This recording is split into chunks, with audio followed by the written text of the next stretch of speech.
Like, I literally just bought a spirit. Let's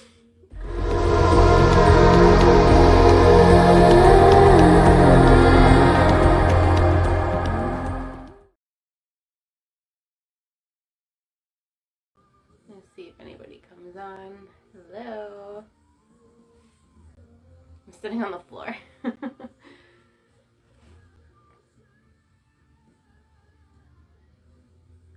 Hi, Alexis.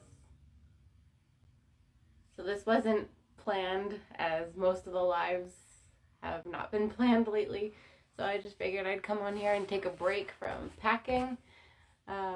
Getting there. The shelves are kind of getting empty now, finally. These shelves are massive. So they go all the way up. So this is kind of where my inventory was stored. It took us an entire pickup truck to bring the first load to the store, and then I have an entire pile of boxes to go next, and probably another truckload's worth behind me and around this room. And also too, the store is open and staying open, but as you can see, it's kind of on its way out. So I'm hoping by like Monday, Tuesday, all this stuff is at the store and I'm able to start unpacking and start like visual merchandising the actual store, and that I can do go through the motions and go back into shipping orders and everything. So kind of like in the in-between phase where like the store's still open. Yes, you can place orders, but everything's boxed. Like all the products boxed. I have mostly just kind of like my own stuff in terms of my apothecary and the ingredients and stuff that I use to make some of the products that are in my herbal apothecary. So I saw a question from Alexis saying, how did you figure out you were psychic? Very young. Very young.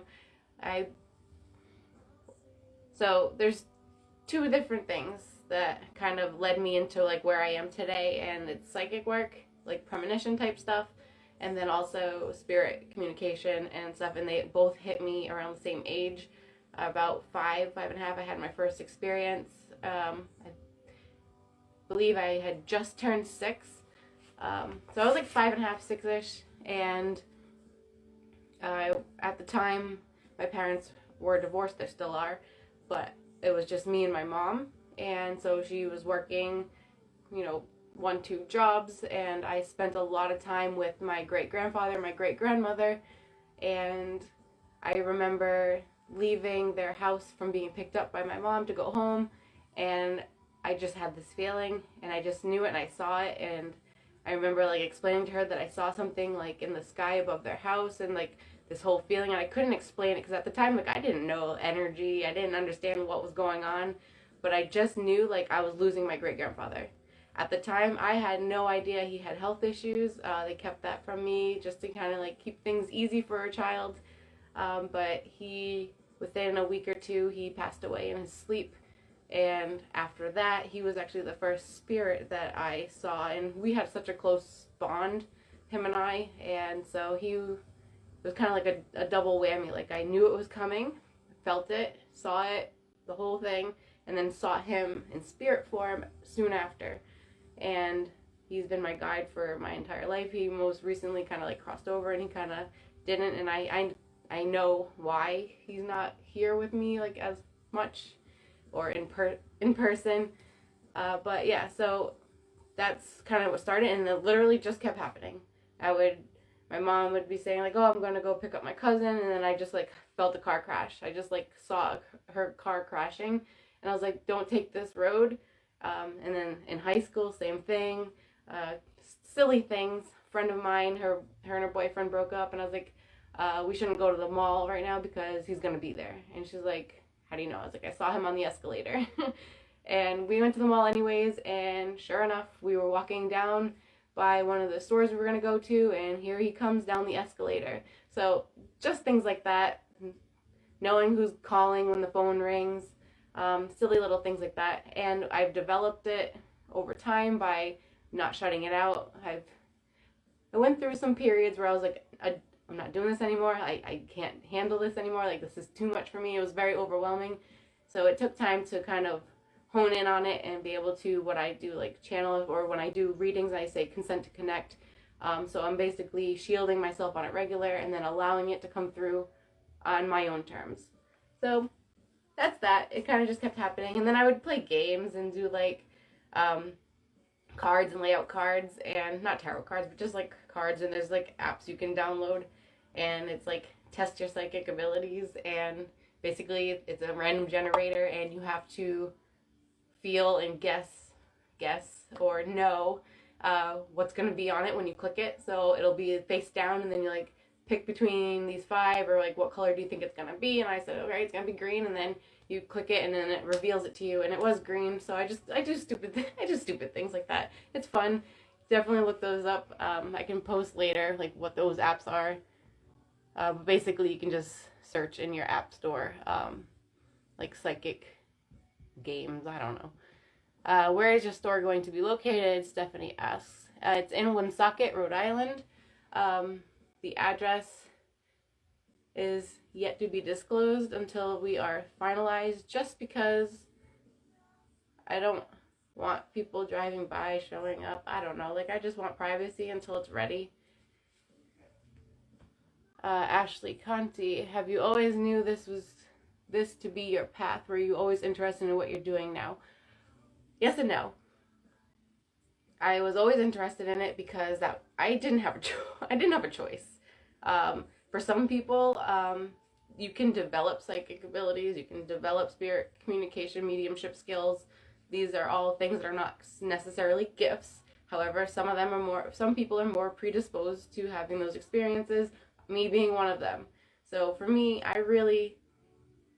feel like I didn't have much of a choice because it happened anyways. Even when I went through periods of like, screw this, I'm not doing this anymore, it's overwhelming, it still happened. There was nothing I could do about it. I had to go through many things. I actually worked with Ellen Dagon for protection work, and she helped me through that. I wish I still had a bracelet. She gave me a bracelet, but I don't know where that is. But no. No, not at all. Pathwise. Spiritually, yes. Spiritually, I knew I was in like the pagan world. I knew that I wanted to kind of go into witchcraft, and now I'm more into hoodoo. But no, career-wise, path-wise, absolutely freaking not. I did not want to read for people. I didn't want to do it. And it wasn't that I didn't want to help anybody, because I did. I was into philanthropy. I was into activism since I was 7, 8. I started my own nonprofit organization when I was 8 years old, Bear Hugs for Kids with a Z. And what I did, I would make crafts, I would make things, I would sell my own toys at yard sales and take that money to build Build-A-Bears and then bring it to children's hospitals. So that's always been kind of like, I've always wanted to help people, but no, absolutely not. My goal growing up was to either be a rock star, still is, and also I was very much into industrial design. I wanted to help design and create like amusement park rides and work for Disney, and I ended up working with Disney, but as on the business side, because I found a love for business as I got older. And so yeah, I did not always know this was going to be my path. I kind of got nudged in this direction frequently, because like I said, it had been happening the whole time, and I couldn't stop these things from happening. So I would reach out to people and then say like, hey, like, I know this is kind of not my place, but I keep feeling this for you, and I just want to kind of give you a heads up. Like, I don't know, like, I feel like you're in a sticky situation, and I'm nervous for you, and I just want you to be careful. And then they'd message me like a month later, be like, oh my God, like, you were right, this happened, but I kind of, like, I took your advice a little bit. I had to practice not being a solicitor, because I feel like I would do that, like, even to strangers. Oh, earring fell out. But I would do that to strangers, and I now know that's not okay. So it's been a learning curve, and I guess I'm just going to take these out. These are from Nico's late grandmother. I inherited her jewelry. So I like to wear her earrings to kind of keep her with us, especially during the holidays. Okay. Does anybody else in my family have it, or just you? I thought I was alone for a long time until I kind of like came out of the broom closet with my mom. I always kind of told her my experiences, and she was always like, okay, yeah, like I won't take that road, or I won't do this, okay, like never like, I wasn't shamed for it. In fact, when I kind of like came out of the broom closet, my mom bought me my first like witchcraft book. And then later found out that when she was in high school, she practiced Wicca and dabbled. She uses the word dabbled in witchcraft. And she has a lot of like premonition dreams.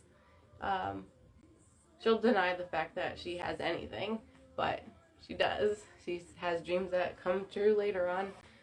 My father and I, we are pretty estranged. They separated when I was 2, and it took many years for me to be able to see him. Not be able to, but for him to show up, basically.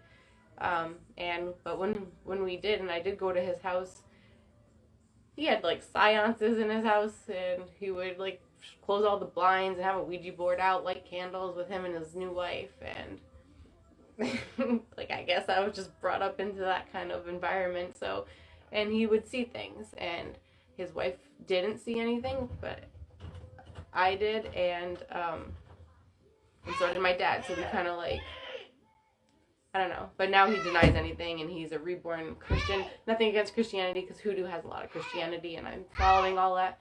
What's the matter, baby? You want to come in? Do you have clothes on? Yeah. Have a shirt on? Yeah. Okay, 1 second. River wants to come in. So, yes and no. 1 second. I just want to come in. You're on video. You want to come say hi? I just wanted remember I wanted to come in? I do remember, but I was waiting for you because you were playing. I can't see you. Come over here. I'm going to be in front of you. Regine. What happens, or where do our loved ones go when they cross over? Okay. Me, personally, never done it, so I have no personal experience. However, this is something that in spirit communication sessions, people do ask their loved ones, like, what is it like? What happens? And ironically, for a long time, I was a spirit communication skeptic, despite being able to see people and just have no experience. But like, I don't know, I just kept denying it. I was like, this isn't real, like I can't prove it, I can't do anything about it. And it wasn't until I started reaching out to other people's relatives, not even on purpose. Like, I would have a spirit in my house, and they'd come to me, and they'd say like, hey, go find this person, and let them know like there's this thing in their house, and they need to like go find it. And because I wrote them a letter, they didn't know it was there. So I've done weird things, including a murder investigation. So it wasn't until I'm doing this for people, and then I'm doing it professionally, and that is something everybody asks. That's something I asked them. I was like, all right, so what's it like? Everybody has a different answer. Not different to the point of it being completely removed, but they're different answers. But they all have like the same like umbrella kind of experience. So this is what I've gathered. This is not factual on my part. I've never done it. I'm still alive, so I've never experienced that realm. However, the tallied results from that basically say that the person deceases, and then from that point they have this experience of unknowing. They explain it as very kind of like falling asleep, not the dying part, but the being dead immediately part is like falling asleep. The general answer is they pass away in whatever method or form, whether it was natural causes, health really related injury, trauma, etc. There's like a period of transition that they explain as being asleep, kind of like a memory fog. So it's not like they're consciously experiencing it, it's more like when they are now in spirit slash crossed over type of experience, they it's like waking up and then kind of like what happened for the last couple weeks or whatever, like just kind of in that brain, almost like a coma. So it's strange, but that's so far that one has been universally answered as the same. What happens from that point on is what is different for people. Some people find themselves in their home and completely unaware that what happened, and they are there in spirit form, and these are the people that are very easy to see. These are the people who are easy to feel right away. They may not be necessarily capable of making themselves known because it's something that takes time and practice and adjustment, absolutely takes adjustment, to be able to do like poltergeist activity, which now brings us into like paranormal investigations, which is something else I do professionally and for fun for the last several years. So there's that. And then another time, like other things, it is what they consider crossed over. I have yet to get a definitive answer on the whole heaven hell thing. No one has referenced that whatsoever. They just basically say it's like going somewhere else. And I've asked, like, what does it look like? Is it like a real world? Is it all fluffy clouds and gates and like deities and all this stuff? Like, what's going on out there? And I can't get a straight answer. But for the most part, when they cross over and they're not here, sometimes they're stuck here because they just didn't cross over. Sometimes they're stuck here because they have more to do, or there's like a purpose as to why they didn't. They need to communicate with somebody, they need to reach out for somebody, they want to watch somebody, or they're so emotionally attached to something that they just can't bring themselves to that point. But the crossover phase, from what I've gathered thus far, is basically where everybody else goes. Some people, and then people have said, like, because someone had asked in a spirit reading, saying, can you ask my mom if she found my dad? Sometimes they'll say, yes, we're reunited, and then other times said, no, I can't find him. So it's a toss-up as to, like, what it is. But so that's kind of a generalization of a combined answers. And I've done spirit readings, so spirit sessions, probably over 100 of them just this year. And that's a very common question, and that's basically what it boils down to in terms of how they answer. Can spirits come through pretending to be someone else, and how do you know if it's a good or a bad spirit?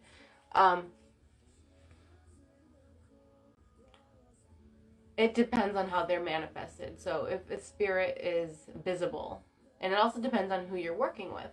So if you're working with a spirit medium who doesn't have the visual abilities, they can hear, they can feel, they have that knowing, that clairaudience kind of just, or whatever it's called, clairvoyance, I don't know. I'm terrible with the names of things because, like I said, it's not something I trained myself to do, so I never really needed to look into anything. So I can imagine for people who cannot see them that they can be faked. They can be faked out. They can be lied to by someone else. Because if you're just hearing or feeling, they can easily manipulate to be thought of as somebody else. How can you tell if they're good or bad? If it's not obvious energetically, then it's hard to tell. It's very hard to tell because they can be sneaky. They are no different than humans. So, you know, we see these stories about serial killers and how they went around maybe they were a teacher with children and they were really good with the kids. They had good reputations. They were the best neighbor. They were the best son. And then all of a sudden, like, you find these things out, like, they are people. They are people unless you're working with, like, otherworldly entities, which is a whole entire different topic. But I'm talking human beings who have deceased. So it's tricky. You have to really use your judgment, really tune into the energy. And what I do in my sessions, especially if it's difficult to see them or connect with them, if I feel like they've crossed over and it's very hard to, like, pull them in or, what's the word? Not draw them in, but whatever the word is, it can be challenging. So what I do is I ask definitive questions to prove who they are, things that only that person would know.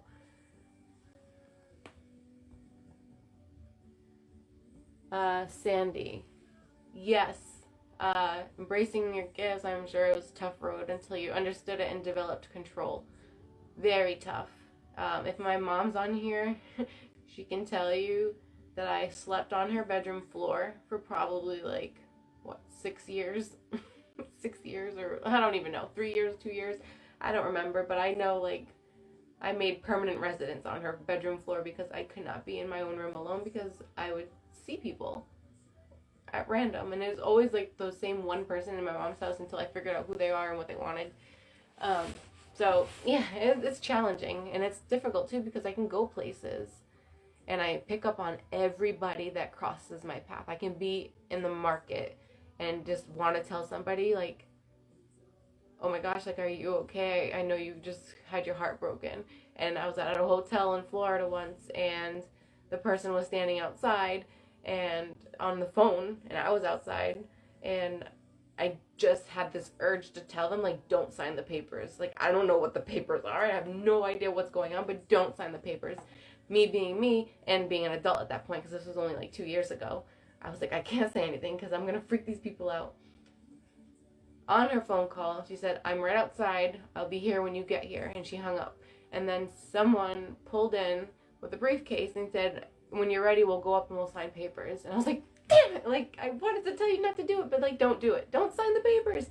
But, you know, that's also difficult. Like, being able to control, not just the control the abilities or the occurrences, but to control your mouth. It's difficult to not say something when you know it's for their best interest. And it's because of these types of things that I restarted Blessed Living this year, because I do it for people and I want consent to do it. So this is my way of getting consent to do that. Do you do readings for your family members? I have, yes. Don't really like to, but I have. I try not to, just because I don't want them to, like, judge me on it, if that makes sense. I don't want them to say, like, oh, well, duh, you're gonna say that because you know who I am. So, like, if you know somebody well enough, you can kind of gauge their energy. You kind of can gauge naturally, even if you weren't doing this and even if you don't do this for a living. But I do, and I have, including spirit communication sessions for people, especially, like, distant relatives or family friends, people I've grown up with my whole life, but they're not blood relatives. I read for them actually frequently. They're on here. Hi, Jonathan. Alright, so I'm trying to scroll with the comments here. Alexis, can you tell or feel if others are psychic or have psychic abilities? Yes. And yeah. Unless, okay, if they're unaware that they are predisposed, then yes, I can usually tell. If they are aware, they do it regularly, they're professionals, yada, yada, yada. Not always, because we're practiced. So we shield, we protect ourselves, and because of that, it's hard to sometimes tell, because they're shielding as well. Krista, I love the braids. Thank you. This is my way of taming crazy curly hair post-shower, because if not, I look like a crazy frizz afro ball. Have you ever dealt with an evil spirit from doing this? Yep. I don't know if evil's the word, but um, damaged, broken, um, a-hole. Yeah, yeah. More times than I care to admit. In fact, it wasn't even doing this, meaning like professionally. I was just out for a walk and I was naturally walking in the cemetery. Um, and there was this tree and I was totally fine. Like I was just fine and walking and enjoying everything. And then once I got into a proximity of a specific tree, I felt so heavy and so depressed. And I just felt like I was trapped into like this vortex of like pulling energies where it's like, at the moment I stepped out, it was like it had its own parameter. And if I stepped back enough or walked far enough away, it was gone.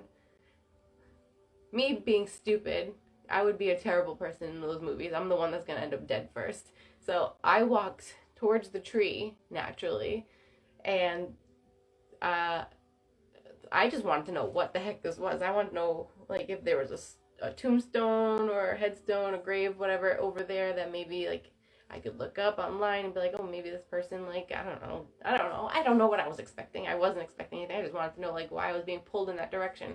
Because sometimes when I go places, I get pulled into a direction. Like they know that I can reach them and they like draw me towards them to get my attention. So that's what I was doing. I was just trying to figure out why I was feeling that.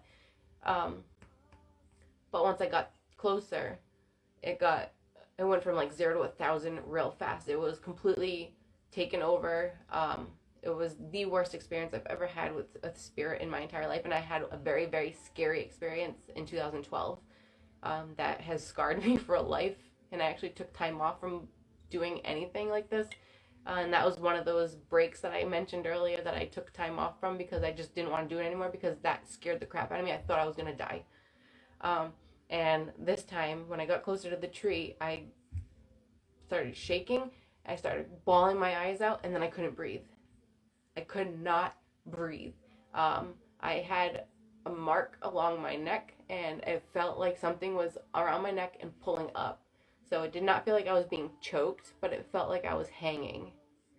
So I am dead sure somebody took their life in that tree. And I could not find anything with the stones nearby. I would, so this took a while. This took me like 25 minutes to get out of it because I could not walk. I was completely taken over. I could not breathe. I was turning blue and I got faint and I saw black like the head rush when you get up too fast and it goes black for a little bit and get pins and needles and tingles. Like I was being killed. And that was one of the scariest experiences I've ever had. And it was right down the street from my house. And to this day, like, I won't go near that tree. I won't, nope.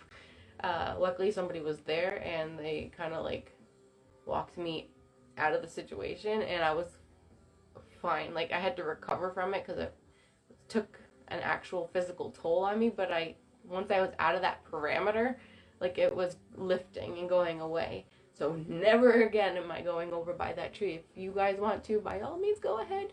But I don't recommend it. When you do feel spirits around, do you get emotional? Yes. And if you've watched some of my lives when I had spirits come through, I've had to get off live videos because of it. One of the live readings I did, it was I say towards the end because I ended it at that point.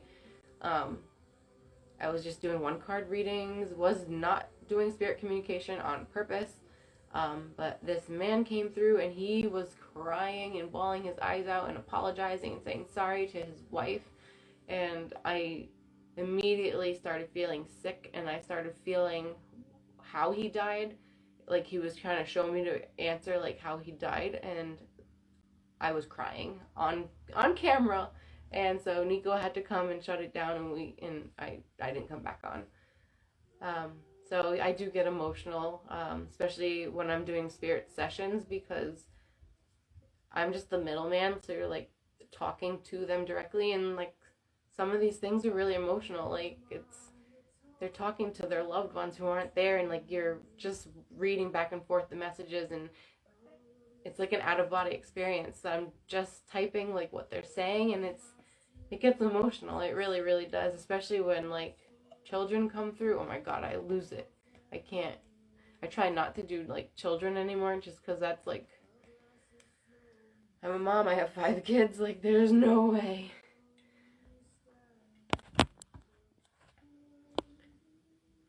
When you feel spirits around you, I just read that. So we bought a new house recently. My house has some flickering lights. I've asked them to leave, but when I do it stops. Okay, but it starts back eventually. I've saged and smudged. Any other recommendations? So something. Okay, smudging is great for negative energies, but that is all it does. It removes negative energies. So if a spirit has good intentions, just wants attention, it's negative energy that it gets rid of. It does not get rid of spirits per se. And that's something that I believed in for the longest time. Like, I saged everything. I was like, all right, I did a spirit session. I'm going to sage everything, get them out of here. I'm good. I'm golden. And no, they're still here. My stuff's still changing. My son still feels like he sees somebody. Like, that doesn't do it. So the way I have to imagine it, or the way that I feel like it is that these people were humans. These people were people who passed away. If sage does not get rid of living people, how and why would it get rid of deceased people? So something I recommend is open communication. Where you were going with first with that is definitely how to do it, is to open a line of communication. Be like, I can tell you're here. If you have a message for me, can you show me a sign? I respectfully ask that if you are here, like, this is our home now. You're making my family uncomfortable. Own your territory, but in a nice way, because you don't. No, like, you don't. But there's a difference between intelligent and residual. So residual can be done through like a bunch of different methods: home blessings, cleansings, spell work, protection jars, yada yada, with saging, just to get rid of lingering energies. Because residual can do stuff like that. They can do flickering lights and having phantom smells. Also, intelligent does have phantom smells too, but for the most part, a lot of home, like when I've gone to do paranormal investigations for people, a lot of the times it's residual. So it's just the energy lingering, and a lot of times, like, too, even it's not even sometimes it's not past people, sometimes it's not past residents or anything like that who have attachments to the building. Sometimes the energy that's manifesting and like boiling and simmering in the space is due to your own family, your own people in your house. If you have arguments, if you have big huge fights, big emotional changes, big things that can linger, and that's just there, because you build up tension, like you build up friction, you get hot, you can make static. So building up emotional tensions at high frequencies like that can linger, and it can feel like presence. It can make that paranoia feeling. It can feel like somebody's watching you, and a lot of times it's just, you just need to clean house. But as far as getting rid of them, it really depends on the type of haunt, and it also depends on their intentions, what they are, who they are, were they human, are they not human, which is a whole different ballpark. If you know someone personally, it's easier to read them versus people you don't know. I've heard from people, readers, because I have a lot of reader friends, it's easier to read for people you know because you know them. However, for me, I do my best work with people who have never worked with me before. People who I meet on the street, people who find me online and just book a reading and I've never seen them, I like knowing nothing coming into it. Like, I'll ask questions in the consult before the reading, but that's just because I want to tailor the custom spread to be the best spread for you, because I don't like one size fits all, because that's not, one size doesn't fit all. Even if it's the same topic and you have the same concern, it does not necessarily mean it fits you. Which is a lot of times they'll be like, this 3-card spread's perfect for me. I want it, and then I'm talking to them, and like, are you open to this? Because I feel like this is better. And oftentimes they're like, yeah, let's go with that. That makes more sense. So for me, I like reading for people that are not family. Is there a time frame for when people pass and when they can come through with a message? Asks Sandy. Nope. For the longest time, I thought so. I thought they needed time. And I always recommend time. Like, if someone's booking a session with me, I recommend time just because. But it's more so for them, not for the spirit. It's for you as my friend, my client, to get that realization, to let reality kick in and set in and kind of have that 2-3 week period grief and acceptance. But no, absolutely not, because a friend of mine passed away within the last few years, and the moment that it happened, she was in my living room, and I freaked out. I was like, why are you in my living room? Like, you're supposed to be at home, you're supposed to be doing your things. And I messaged her cousin, and I was like, what happened? And found out that, she passed away. But no, that was the same day she was in my living room. So, nope, there's no timeline. Ashley, I would be scared to shower and such, thinking someone's always watching. Yeah, that's like Big Brother.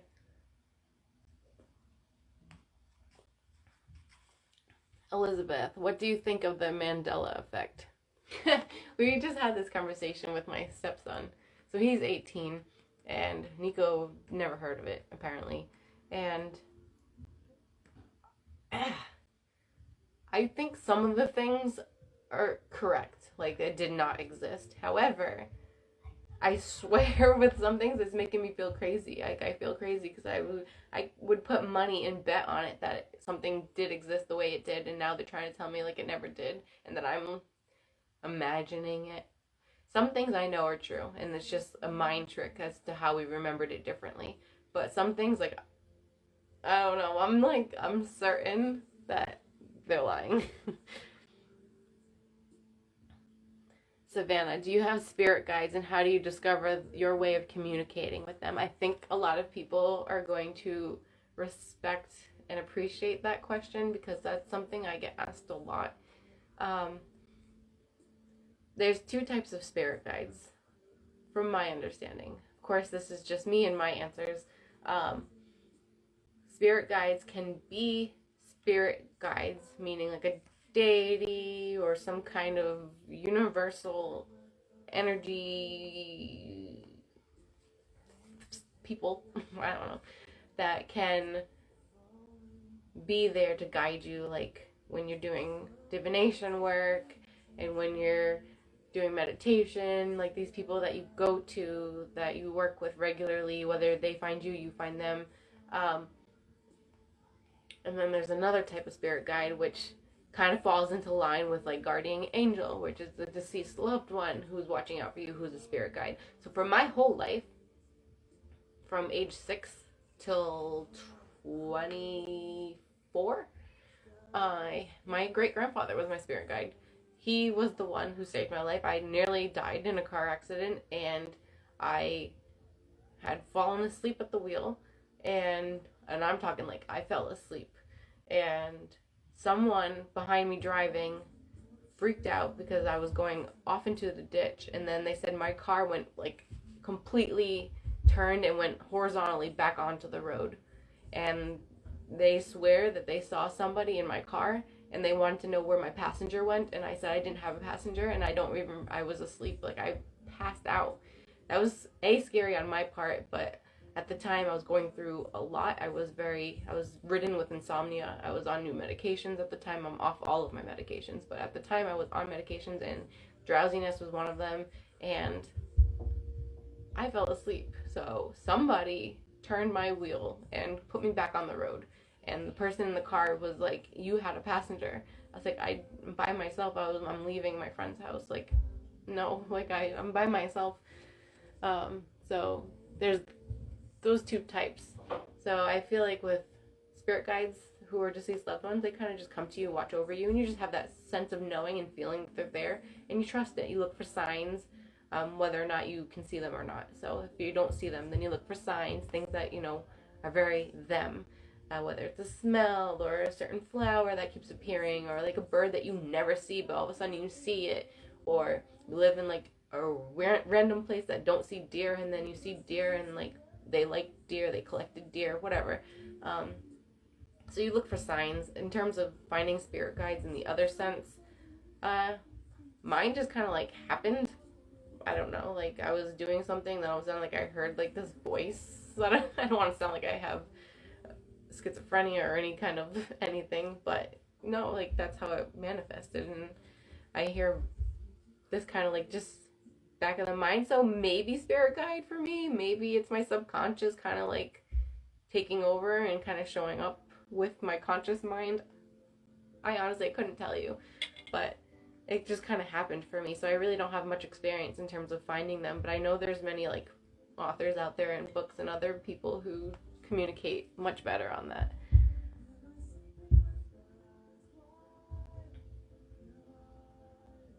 Spirits can come into your dreams. I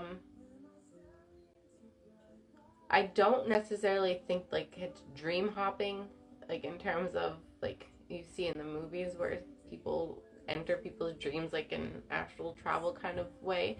But I do feel like because you're in a dream state, you're in a different brain wave activity, that you're more open and accepting of messages. So I don't know if it's necessarily the spirits coming through, but it's more so in the way like a form of divination. I feel like it's more of a form of divination in that it's kind of just energetically receiving messages.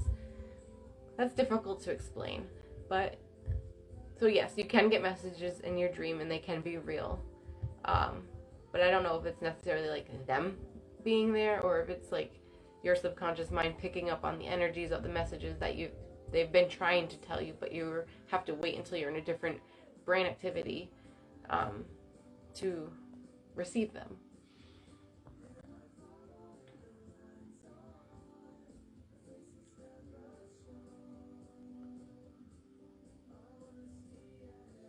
Ray, late at night I wake up hearing voices of people I don't know, not sure why.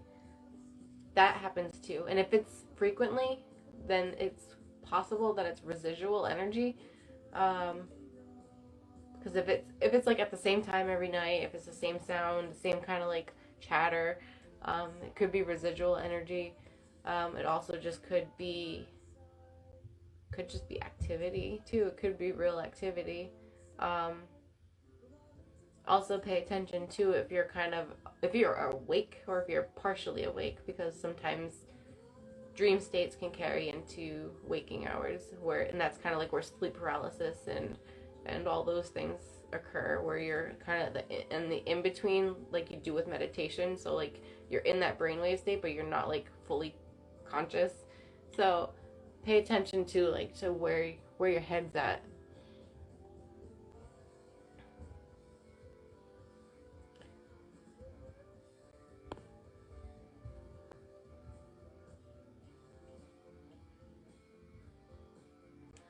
Jessica Alger.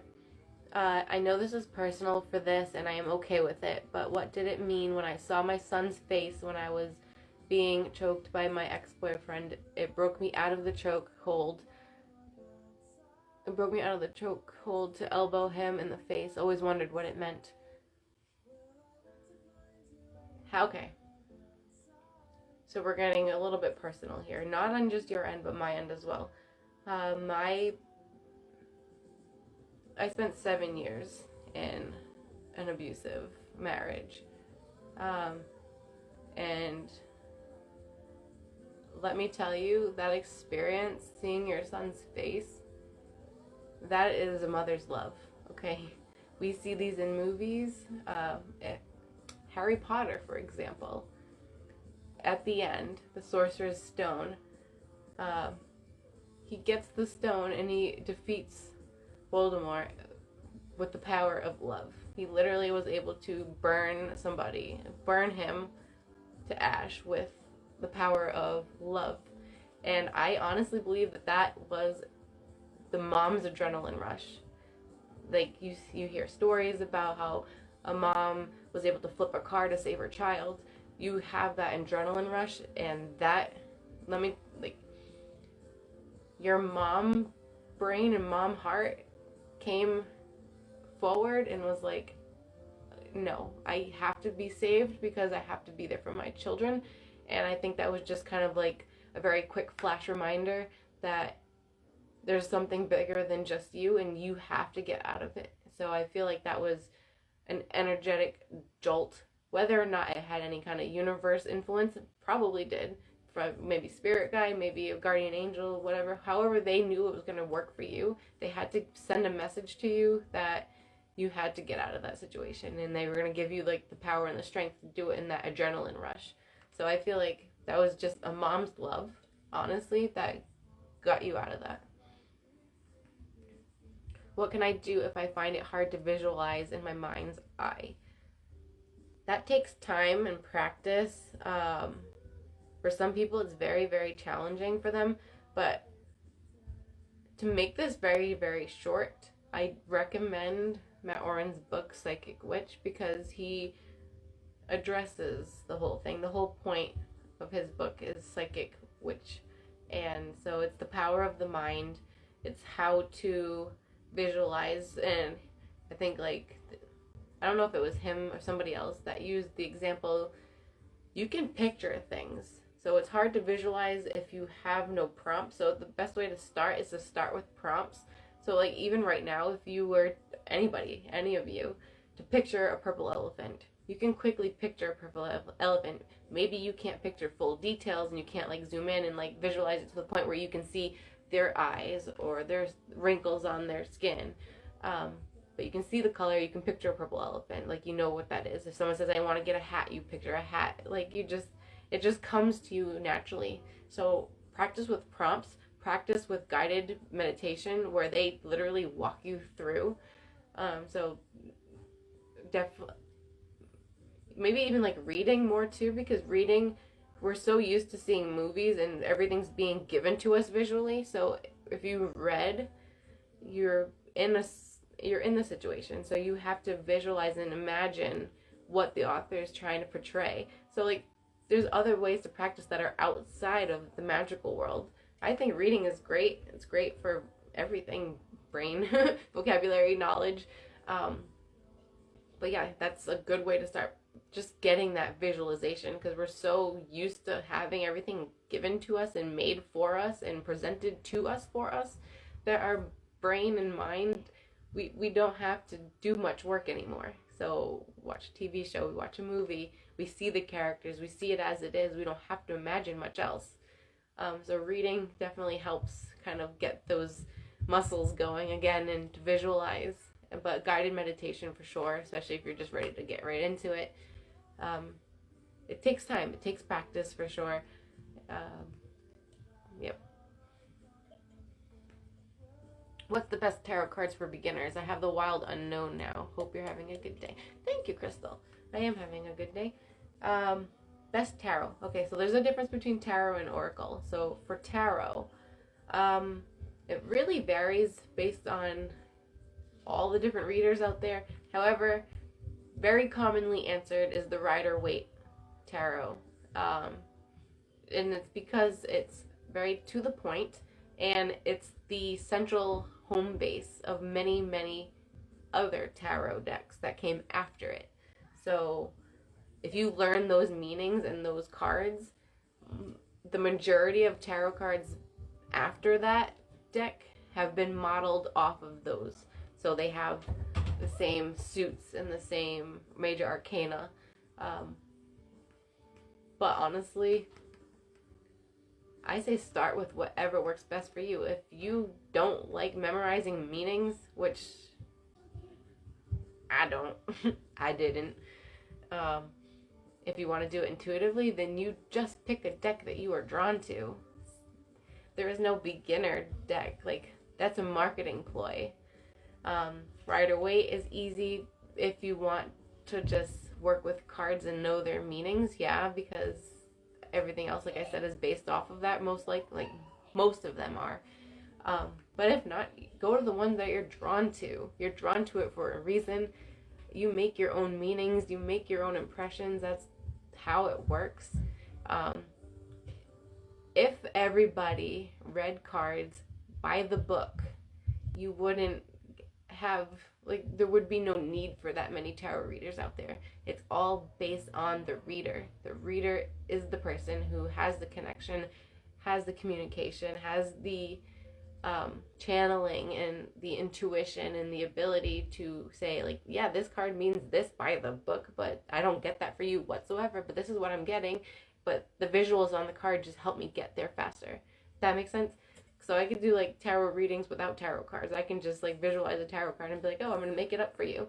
The tarot cards are a guide towards the message.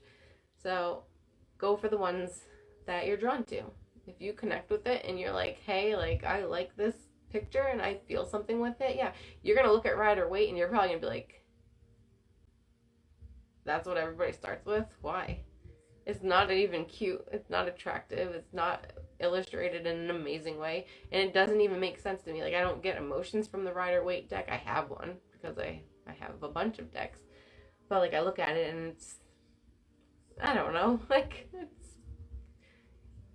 it looks old and tacky. And I'm not an ornate person. I don't need, like, fancy, crazy decks. But, like, I don't get emotion from it. So if I'm not connected to it, I can't sit here and preach that deck to you. I'm just saying a lot of people use that deck to start with. But go with whatever you're drawn to.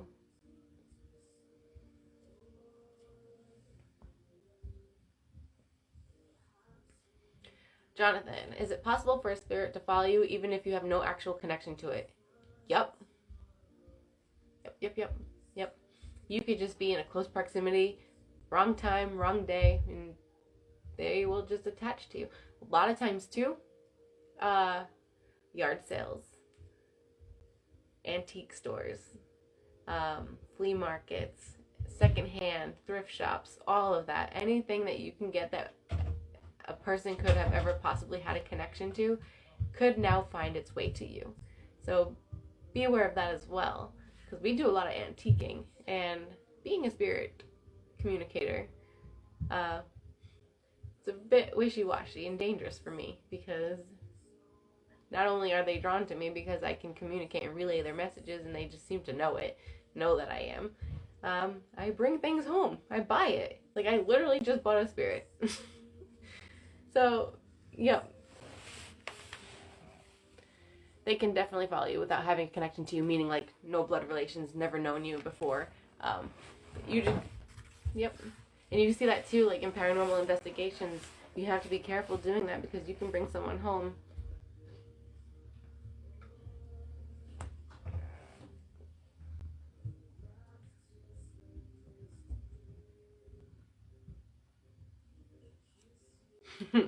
Yeah. Cleanse antiques.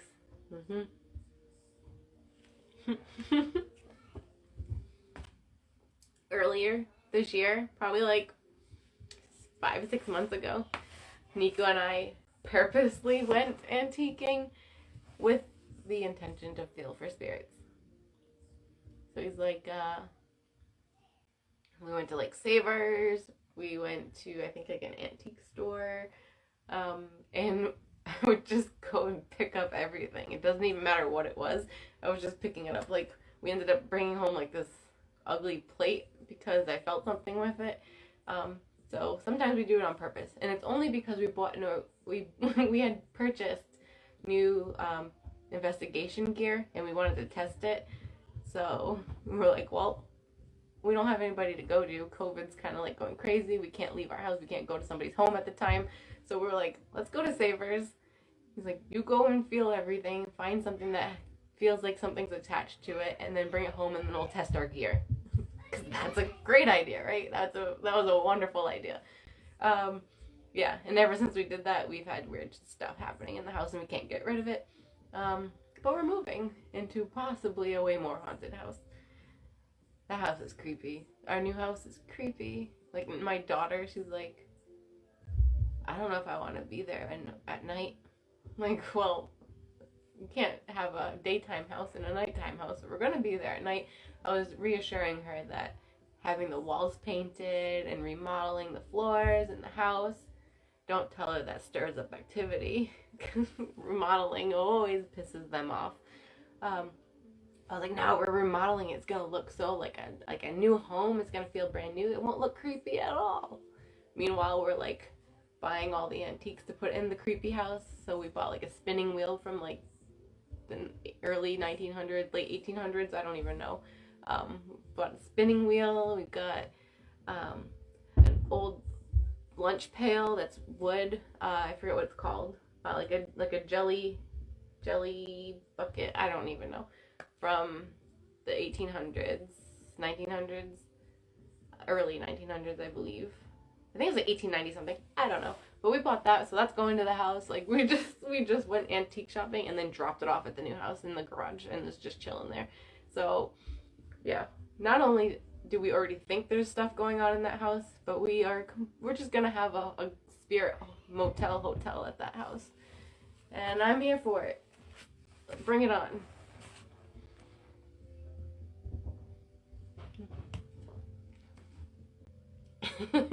I bought a spirit. Yes, I did. Hope your packing is almost done. Me too.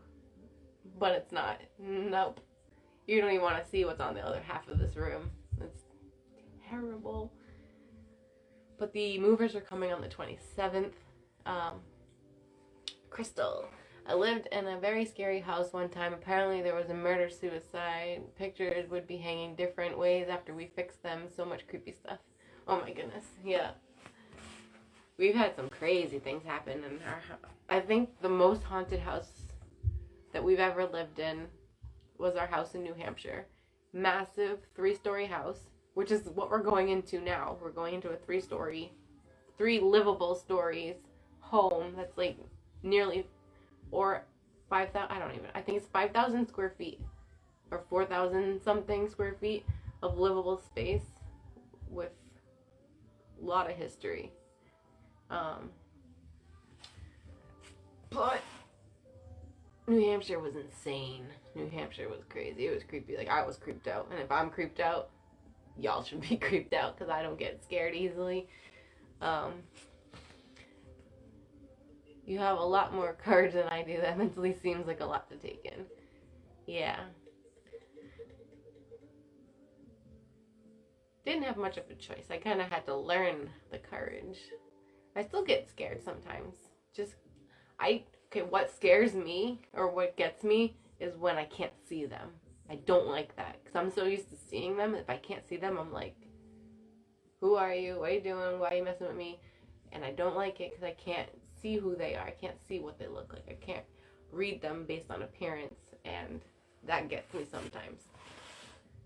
And that's actually happened more recently. Okay, so what's the creepiest thing that has ever happened to you?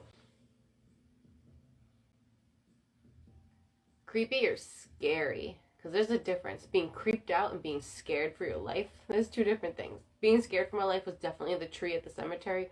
Because I honestly thought I was going to die. And at the time, I honestly, okay. So that was scary, but what was worse is that at the time, I didn't know. Like, I didn't feel like I was going to die. I just could not breathe. Like, I was gone. I was somebody else. And that freaked me out. But creepiest thing? Our house catching on fire 5 times in 1 year after we brought spirits home. So I think that was pretty scary. We literally had a massive house fire. I don't know if any of you were here with me during that time. That was scary. But we had like 4 other unknown fires. One in my house, one on our balcony. Our table outside caught on fire for no reason. And it was after we started noticing activity happening.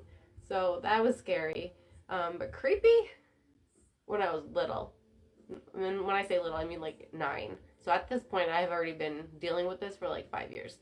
4 years, I mean. So when I was 9, this was my mom's house. We had just moved into a new house. I was in her bedroom, and at the time, her closet door had a mirror on it. And then the way the room was set up, there was like another bedroom, but it was the entrance to that bedroom was through her bedroom, but her door was completely parallel with the closet. So it would be the closet, the room, and then the wall behind me, like right here, would be another door to what was my sister's nursery. And so it was nighttime. I had her ceiling light on.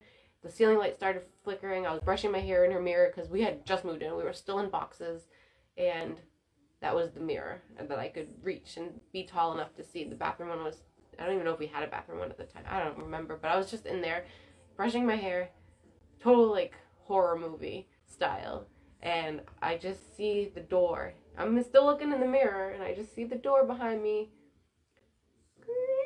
crack open. And mind you, there's no like fans going, windows are closed, door was shut. So I saw the doorknob turn, could hear it, so then immediately I hear it, I'm like, oh shit. I'm 9. So I'm like, oh my god. And my heart's racing, and I can hear it turning, and I look, I'm like, I'm not turning around. Not turning around. I'm gonna stay in the mirror, and then I can see the door crack open. That creeped me out. But I don't know, I was deer in headlights at that moment. Normally I would be like, I'm out and run, but that didn't occur to me at the time. So I was stuck standing there, and then the door opened for more. And then a man's head popped out and opened the door more until he was fully standing there. I can remember his outfit. I can remember what he looked like. But what got me, that wasn't even the creepy part, but what got me was that he was standing there staring at me through the mirror, like staring at the mirror into my eyes, and was going like, I could just see his mouth moving like he was talking, but I couldn't hear anything. So I'm just like, oh my god. So at that point, I got my body back, and I ran and freaked out. And then when eventually I had gone to bed, blah, blah, blah. And then almost every night, or at least a few times a week, I would be sleeping in my bedroom, and I'd feel something on my arm, and I'm sleeping. I'd feel something on my arm, think it's like my mom, or I don't know, like it just woke me up. And I'd look over, and I'm in a dark room, no nightlight, and I could just see him standing beside my bed, enough to where his like thighs would touch my mattress, and doing the same thing, like it's like covers over the face. I was like, I'm not doing this. Nope.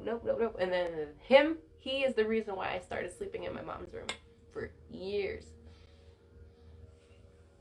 There was none of that. So yeah, that was probably the creepiest experience. Have you ever woke up with marks on you from spirits? I don't remember if I woke up, but I've definitely been like marked by spirits. Like I've been scratched many times. I've had handprints on me. I've had that marking from like a rope near the tree that I had a red mark here. So yeah, like I've been physically affected by spirits before. Can you tell if someone is bad? Like, do people ever scare you? Yes, 110%. I've actually turned away reading clients because I was not putting myself in that predicament with their energy. I wasn't putting myself in their world. So I didn't want to have any kind of connection, whether it's a client, business connection, relationship. I just, nope. Also, same thing with my other businesses. I'm a photographer. I do weddings. I've traveled internationally. And if I feel something is off with them, I won't even book them. I don't care if it cost me $5,000. Like, I don't care if I lost money in the process. Like, I will not do it. Also, I've experienced that in high school, which did not help at all because they were the cool kids, they were this, but I just knew like a certain few people were bad eggs. They were popular, they had friends, they were nice, they did their work, they had high grades, but I was just like, no, like you're gonna end up in prison in like 10 years because I saw it. Like I remember seeing like an online search and seeing them be arrested and knowing that, like I knew like that was coming, and they actually wanted to take me out on a date, and I was like, I'll go, but like this is not a thing. Like we'll go hang out, but we're not gonna be a thing. And I couldn't explain why because I didn't want to be bullied. I was bullied terribly growing up younger because I didn't know this was different. I didn't know this wasn't something you just talk about. So to answer that, yes, I can tell. And yes, they have scared me, and I've definitely kept distances on purpose because of that. I've also called people in. So I'm not to be a Karen, the 2020 Karen, but I've felt things from nonchalant people, but I've called on them anyways. Like, I just made stuff up. I was like, there's suspicious activity. They told me so. Like, someone told me something. Like, I just did it as an anonymous tip, and they got caught, and it was correct. So from since then, like, I trust it. I can, yeah, yep. So, bye bye.